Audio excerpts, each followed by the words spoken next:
Patient को सीधा लेटा दीजिए। पेशेंट को सीधा लेटा के दो तकिया दोनों हाथ के नीचे ऐसे रखना है। 90 डिग्री में इस हाथ को रखना है, दोनों को ऐसे हाथ को रखना है। पेशेंट को बोलना है आंख बंद करके आराम से लेटे रहे।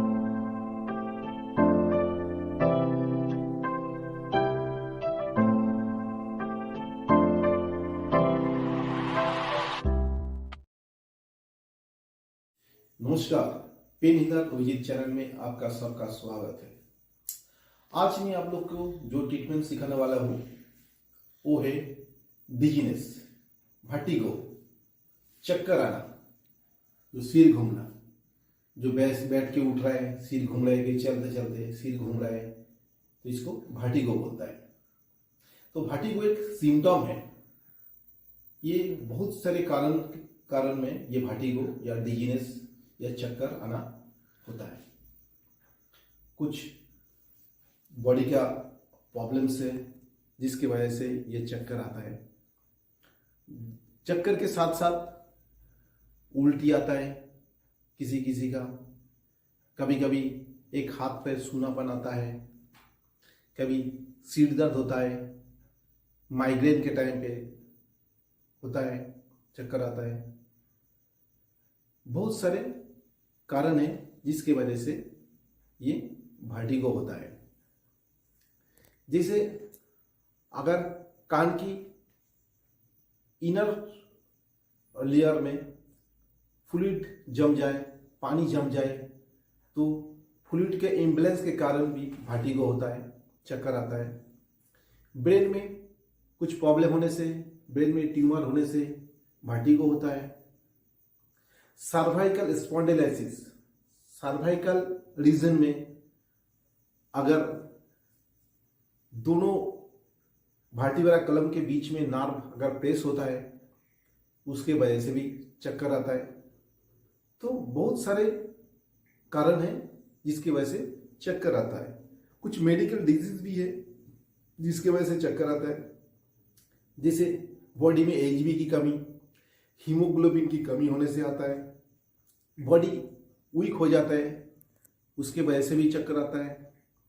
लो ब्लड प्रेशर होने से भी चक्कर आता है।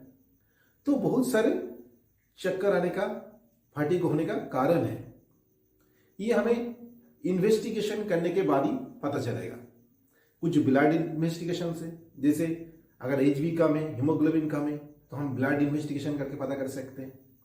कान का कुछ प्रॉब्लम है तो ऑडियोमेट्री करके पता कर सकते हैं।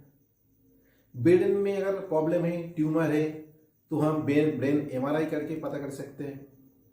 सर्वाइकल रीजन में कुछ इशू है, वर्टिब्रा कॉलम में कुछ प्रॉब्लम है, तो हम एक्सरे एमआरआई करके हम पता कर सकते हैं कि कोई नर्व दबा कि नहीं। तो इसका जैसे जैसे डिजीज का कॉज है उसके हिसाब से इसका कुछ सिम्टम्स आता है। तो मैं आज वो जबरदस्त ट्रीटमेंट सिखाऊंगा। चाहे किसी भी वजह से आपका चक्कर आ रहे हैं, वर्टिगो हो रहा है, तो ये ट्रीटमेंट आप देके उसको उस टाइम ठीक कर सकते हैं। उसके बाद आगे इसको कंटिन्यू क्योर करने के लिए आपका इसका मेन कॉज उसको फाइंड आउट करके, उसको इन्वेस्टिगेशन करके फिर उसको ट्रीटमेंट देना है। चलिए आइए, मैं आज दिखाता हूँ आपको ये वर्टिगो, ये चक्कर आना को कैसे कम कर सकते हैं। पेशेंट को सीधा लेटा दीजिए।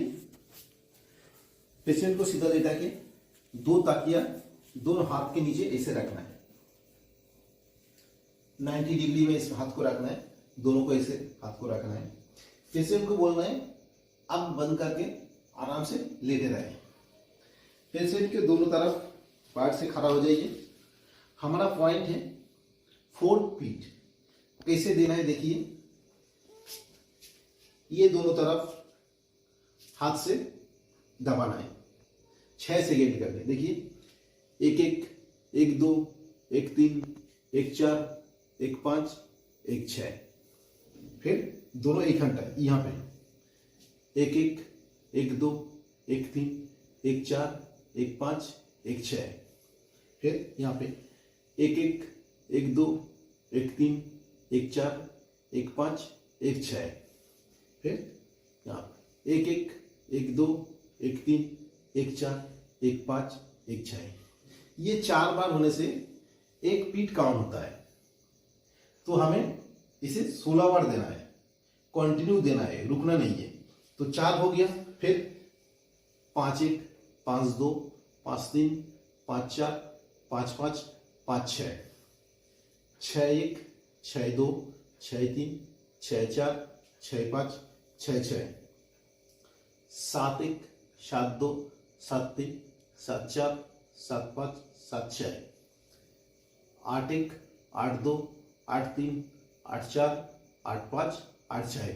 तो इसे 16 बार देना है। 8 बार दिखाया, 9 10 11 12 13 14 15 16 16 बार काउंटिंग करना है।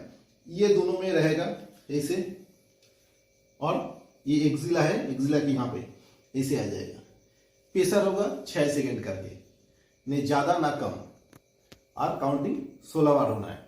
पेशेंट को बोलना है आंख बंद करके आराम से लेटे रहेंगे।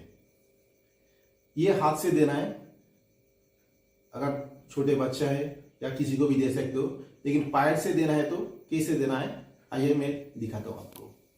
पोजीशन हमारा सेम है, पेशेंट सीधा लेटा रहेगा, दोनों तरफ तकिया देना है, हाथ रखना है, 2 कुर्सी के ऊपर बैलेंस बनाते हुए आपको करना है। देखिए कैसे करना है, यहाँ पे हाथ पे रखना है, दोनों एक साथ, 1 1 1 2 1 3 1 4 1 5 1 6 छोड़ना है, तुरंत यहाँ पे खड़ा हो जाना है, प्रेशर देना है एक साथ, 2 1 2 2 2 3 2 4 2 5 2 6, फिर 3 1 3 2 3 3 3 4 3 5 3 6, फिर हाथ पे 4 1 4 2 4 3 4 4 4 5 4 6। इसे करके आपको 16 बार देना है। दोनों कुर्सी के ऊपर अच्छा से बैलेंस बना के रखना है। पेशेंट को उतना ही प्रेशर देना है जितना पेशेंट टॉलरेट कर पाए। देखिए मेरा पेशेंट छोटा सा है, फिर भी मैं पैर से दे रहा हूँ, इसको कुछ महसूस नहीं हो रहा है। तो आपको भी प्रेशर ऐसा ही देना है कि पेशेंट को प्रॉब्लम नहीं होना चाहिए, दर्द नहीं होना चाहिए। तो ऐसे अगर ट्रीटमेंट देंगे तो पेशेंट को तुरंत वर्टिगो से, डिजीनेस से, चक्कर आना से कंफर्टेबल हो जाएगा, ठीक हो जाएगा। एक बेसिक ट्रीटमेंट है, काल में आपको दिखाऊंगा इसका। अगर किसी को कान में फ्लूइड इम्बैलेंस के कारण अगर वर्टिगो हो रहा है तो उसका ट्रीटमेंट कैसे देना है। नॉर्मली हम लोग फंटूरी मारते हैं, हाथ पकड़ के घूरते घूमते हैं, उसमें चक्कर आता है, वो नेचुरल है, सबको आता है थोड़ा बहुत। लेकिन ज्यादा जब आता है तभी प्रॉब्लम होता है, वर्टिगो होता है। कभी ब्रेन में भी अगर ट्यूमर्स वगैरह होता है उसमें भी होता है। कभी जब हम बैठे हैं तुरंत खड़ा होते हैं तब भी होता है, 2-3 सेकंड के लिए, वो नॉर्मल चीज है। तो आज मैंने दिखाया किसी भी कारण अगर वर्टिगो हो रहा है उसको एक ही ट्रीटमेंट देके कैसे कंफर्टेबल कर सकते हैं, कैसे उसका वर्टिगो को क्योर कर सकते हैं। कल मैं सेकेंड एपिसोड में दिखाऊंगा आपको अगर कान के अंदर फ्लूइड जम जाने से, कान का इनर्ट पार्ट्स में फ्लूइड इम्बैलेंस होने के कारण अगर वर्टिगो हो रहा है उसको क्या ट्रीटमेंट देके आप ठीक कर सकते हैं। बाकी ब्रेन में अगर ट्यूमर या ब्रेन में क्लॉट्स हो गया जिसके वजह से वर्टिगो हो रहा है तो उसके लिए मैंने, अगर ट्यूमर होता है तो उसका ट्यूमर या सिस्ट का एक ट्रीटमेंट दिखाया, उसको देके आप कर सकते हैं। अगर सर्वाइकल के वजह से हो रहा है, सर्वाइकल स्पॉन्डिलाइसिस के कारण हो रहा है, तो एक सर्वाइकल ट्रीटमेंट और सर्वाइकल एक्सरसाइज मैंने वीडियो अपलोड किया हो, उसको देख के आप सर्वाइकल वजह से अगर वर्टिगो हो रहा है तो उसको आप ठीक कर सकते हैं। तो मैं अगले एपिसोड में आपको दिखाऊंगा कान के अंदर फ्लूइड इम्बैलेंस के कारण अगर वर्टिगो होता है तो उसको कैसे क्योर करना है। सबसे ज्यादा कारण उसके वजह से होता है वर्टिगो का। तो मैं वो ट्रीटमेंट आपको कल सिखाऊंगा, क्योंकि आज सिखाएंगे तो इसके साथ ऐड करेंगे तो काफी लंबा हो जाएगा। तो मैं कल सिखाऊंगा कैसे वो ट्रीटमेंट देना है। अगर अभी भी आप लोग मेरे चैनल को सब्सक्राइब नहीं किया तो चैनल को सब्सक्राइब कीजिए और बेल आइकन को दबा दीजिए। और ये ट्रीटमेंट अगर आपको अच्छा लगा, लाइक, कमेंट और शेयर करने में मत भूलिए। इसी के साथ आज ये वीडियो समाप्त कर रहा हूं। नमस्कार, जय हिंद, जय भारत।